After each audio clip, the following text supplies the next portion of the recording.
Nitrex chemical India લિમિટેડની gate ઉપર એકદમ શાંતિ અને શિસ્તથી એકદમ કાયદામાં રહીને આપણે ન્યાયની માંગ કરવા માટે બેઠા છે। જે કામદારો 2011થી આ કંપનીમાં કામ કરે છે એ કામદારોને અધિનિયમ 1947, અધિનિયમ 1948, ઇન્ડસ્ટ્રીયલ ડિસ્પ્યુટ ના જે પણ અધિનિયમો બન્યા છે, સેલરી બોનસનો અધિનિયમ 1965 અને લેબરનો કોન્ટ્રાક્ટનો અધિનિયમ 1970 અને વખતો વખતના ગુજરાત સરકારના શ્રમ નિયામકના પરિપત્ર ને આધીન મિનિમમ વેજીસ અધિનિયમ પ્રમાણે આ કામદારોને આ કંપની દ્વારા એમનો પગાર વધારો, એમની ગ્રેજ્યુઇટી, એમનું ઇન્ક્રીમેન્ટ, એમનું મેડિકલ અને એમને જે બીજા લાભો બોનસના મળવા જોઈએ, એમને ઓવરટાઈમનો 2 ગણો પગાર મળવો જોઈએ તે મળતો નથી। રજા પગાર પણ મળતો નથી, જેની માગણીને લઈને આપણે અહીંયા બેઠા છે। 2011થી આ કર્મચારીઓ આ કંપનીના પાયામાંથી આ કંપનીને આજે એટલી મોટી બનાવી છે। આ કંપની બીજો પ્લાન્ટ પણ બાજુમાં નાખે છે, ત્યારે 2011થી કામ કરનારા કર્મચારીઓને આજ દિન સુધી આ કંપનીએ પગાર સ્લીપ પણ આપી નથી। આજ દિન સુધી પીએફ પણ કર્મચારીના તરફે કપાય છે અને કંપનીના તરફે કપાયું નથી, અને માત્ર ને માત્ર કર્મચારીના પીએફ જ આજ દિન સુધી એમને કપાઈને મળ્યા છે, પીએફ બુક પણ મળી નથી। તો સાથીઓ, આવી તો કેટલી કંપનીઓ હશે, પણ આની જાણ અમને થઈ, અમે આવ્યા અને બીજા બધા જ પ્રકારના આગેવાનો આ વિસ્તારમાંથી આવ્યા છે। તમને ન્યાય મળે એ જ અમારો હેતુ છે। અમારે કોઈ કંપની સાથે, અમારે કોઈ પોલીસ વિભાગ સાથે કે અમારે કોઈ સાથે ઘર્ષણ કે બીજો કાયદો હાથમાં લેવા માટે અમે અહીંયા નથી બેઠા।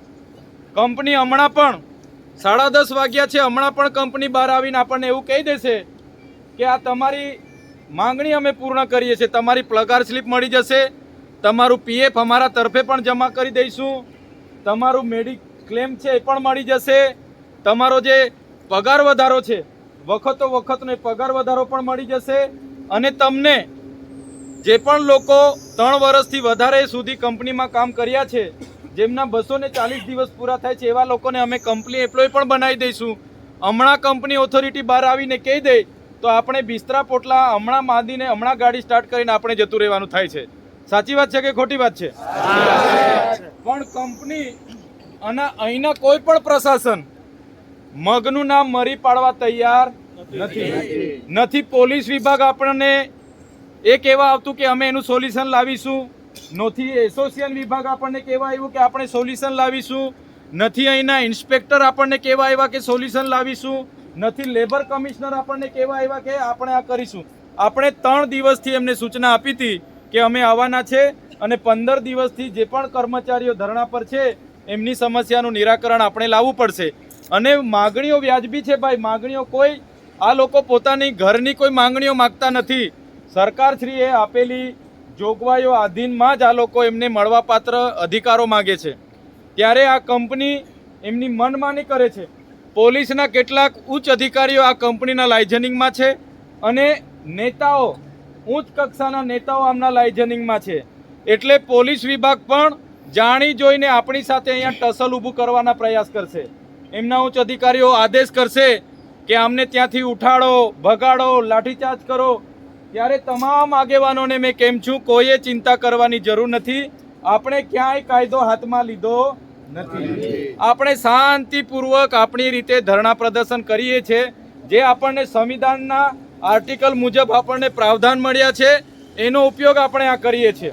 બીજું, કંપની કે અહીંના પોલીસ આવશે તો એની સાથે સંવાદ કરવા માટે અહીંયા અમે બેઠા છે।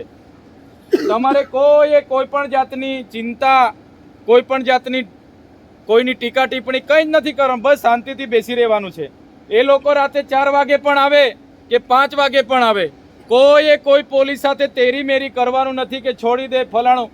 પોલીસ કદાચ નીતિ નિયમોની બહાર જઈને આપણી સાથે ખોટી ઘર્ષણ પેદા કરશે તો ભલે આજે આપણે અહીંયા 1000 જણ બેઠા છે, કદાચ આપણી સાથે જો ગેરવર્તણૂક કરીને લાઠીચાર્જ પણ કરશે તો આ બધું તમે સાબિતીમાં છો, સાક્ષીમાં છો, બધાને જ ખબર છે.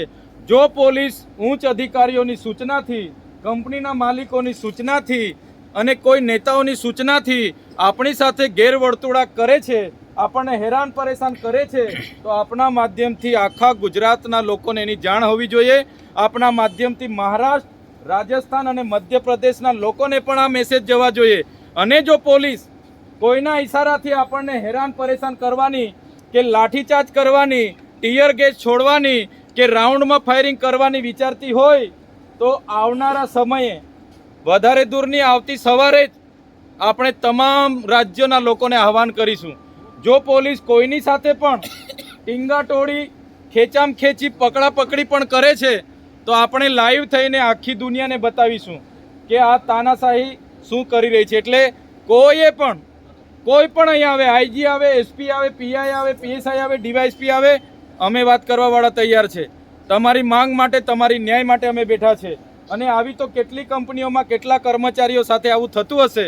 એ કંપની કર્મચારીઓને પણ આપણે કહીએ છીએ આ ધરણા અનિશ્ચિત સમય માટે શાંતિપૂર્વક થવાના છે. અમારે અહીંયા 2 દિવસ રહેવું પડશે, 5 દિવસ રહેવું પડશે તો અમે રહીશું. અમારી માગણી જ્યાં સુધી સંતોષાય નહીં ત્યાં સુધી અમે અહીંથી ઉઠવાના નથી. ને અમારે કોઈ સાથે જીબા જોડી નથી, કોઈ ડિપાર્ટમેન્ટ, કોઈ પોલીસ કે કોઈ કંપનીના માલિક સાથે નથી. બસ કામદારોને એમના હકનું આપી દો. તમે રાતે 12 વાગે આપશો તો અમે રાતે 12 વાગે અહીંથી જતા રહેવાના. તમે રાતે 4 વાગે કહેશો કે ભાઈ આમાં તમારી માગણી અમારી મંજૂર, અમે રાતે 4 વાગે અમારી ગાડીના સેલ મારીને જતા રહેવાના. પણ કદાચ આ લોકોના મગજમાં બીજું પ્લાનિંગ હોય કે ભાઈ આમ કરીએ, ખોટી એફઆઈઆર કરીએ, બધાને પૂરીએ, આ કરીએ, તો આપ બધા જુઓ છો, આખું ગુજરાત પણ જોઈ છે, આખો દેશ પણ જોઈ છે અને બધા જ લોકોને આ લાઈવ થયું છે ત્યારે લોકો પણ જોશે. અને આ જ લોકેશન પર કદાચ પોલીસ આપણી સાથે આમ તેમ કરે, આપણે કાયદામાં રહીને જ આ ધરણા પ્રદર્શન ચાલુ છે. કદાચ પોલીસ કે તમે ગેરકાયદેસર મંડળી છો, ઉઠી જાઓ, ભાગી જાઓ, અમારે લાઠીચાર્જ કરવાનું, આ કરવાનું, કોઈએ ગભરાવાની જરૂર નથી. બસ તમારી જગ્યા પર આરામથી રહેજો, બેસજો, ઊંઘવાના હોય તો ઊંઘજો. આ અમે પણ અહીંયા જ બેઠા છીએ, અમે વાટાઘાટો કરીશું, અમે ચર્ચા કરીશું. કોઈને બીવાની કે ડરવાની જરૂર નથી. સંવિધાને આપણને બધાને અધિકારો આપ્યા છે, અધિકારોની તહે જ આપણે બેઠા છે અને કોઈએ ચિંતા કરવાની જરૂર નથી. અગર કોઈ પોલીસ આપણી સાથે આ પ્રકારની ગેરરીતિ કરે છે તો એનો જવાબ ઈંટનો જવાબ પથ્થરથી આપવા માટે પણ આપણે ટેવાયેલા છે. એની કોઈએ ચિંતા કરવાની જરૂર નથી. એનું પ્લાનિંગ પણ કરીશું. પણ આજે શાંતિથી આપણે બેઠા છે, શાંતિથી જ 2 દિવસ બેસવું પડશે, 3 દિવસ બેસવું પડશે. ધરણા પ્રદર્શન શાંતિથી જ આગળ વધવાનું છે. એટલે બધા જ આગેવાનો છે, વડીલો છે, યુવાનો છે, તમારા પર સોશિયલ મીડિયા, મોબાઈલ છે, તમારા સાથીઓને પણ કહેજો કે આજે નાઇટ્રેક્સ કંપનીના કર્મચારીઓ સાથે અન્યાય થાય છે. કાલે બ્રિટાનિયા સાથે થશે, યુપીએલમાં કામદારો સાથે થશે, ગોદરેજના કામદારો સાથે થશે, ડેટોક્સના કામદારો સાથે થશે, બધા જ લોકો સાથે થઈ. તો આ આંદોલનની શરૂઆત છે. આપણે શાંતિપ્રિય રીતે રચનાત્મક કાર્યક્રમો આપીને, કાયદામાં રહીને આપણે આ આંદોલન આગળ વધારવાનું છે. આપણા તમામ કામદારોને ન્યાય મળે એ જ આપણો ઉદ્દેશ છે. એટલે બધા જ લોકો અહીંથી આગા પાછા આડાવડા થયા વગર શાંતિથી જ્યાં બેઠા છો ત્યાં આપણે રાતવાસો પણ, રાત્રિ રોકાણ પણ અહીંયા જ કરવાના છે.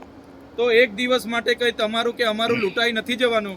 પોતપોતાની અહીંયા જ જગ્યા લઈને અહીંયા જ આપણે રાત્રિ રોકાણ કરવાનું છે. કોઈએ ડરવાની, કોઈએ ભાગવાની કે અહીંયા અફરાતફરી કરવાની કોઈ જરૂર નથી. ખ્યાલ આવે છે તમને? સમજણ પડે છે બધાને? તો આ રીતનું જ આપણે કરીશું. 10:30 વાગ્યા છે.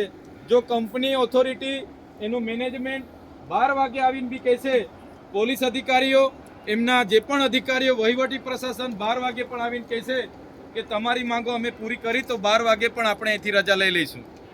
ખ્યાલ આવે છે ને? એ લોકો 4 વાગે કહેશે તો 4 વાગે પણ આપણો ન્યાય આપણે મેળવીને જઈશું. કેમ કે 2011 થી કામ કરનારા કર્મચારીની આજે પગાર સ્લીપ નથી બની. અત્યાર સુધી એને પીએફ નથી મળ્યું, મેડિકલ ક્લેમ નથી મળ્યા, એનો પગાર વધારો નથી મળ્યો. આજે પણ 12 વર્ષથી કામ કરનારા લોકોનો પગાર 12,000 રૂપિયા છે. આખી મશીનરી એ લોકો ચલાવે છે. 100 મેટ્રિક ટનનું ઉત્પાદન હતું, એને આ તમે જ કર્મચારીઓ 1200 મેટ્રિક ટન પહોંચાડ્યું છે. એટલે કંપનીનો વકરો ખૂબ થયો, ખૂબ ફાયદો થયો.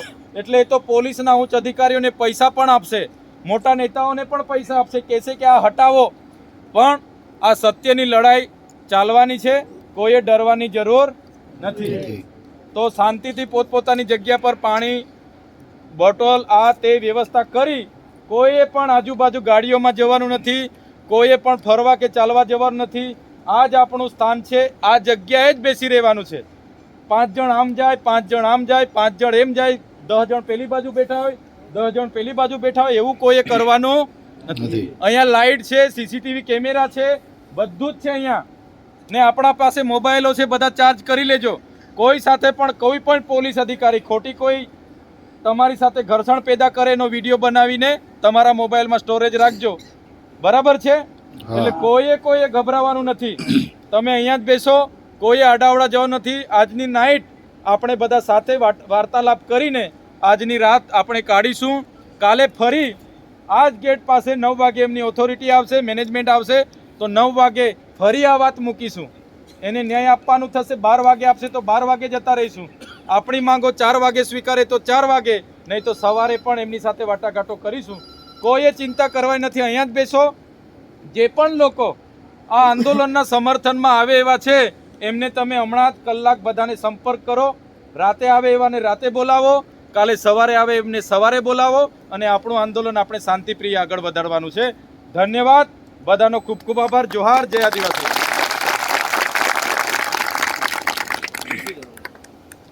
બધા બેસી જાઓ. ગાદલા ને પેલું મંગાવેલું બરાબર ને? આપણે સમજે ને લોકોને. ખોટું એવું કરવા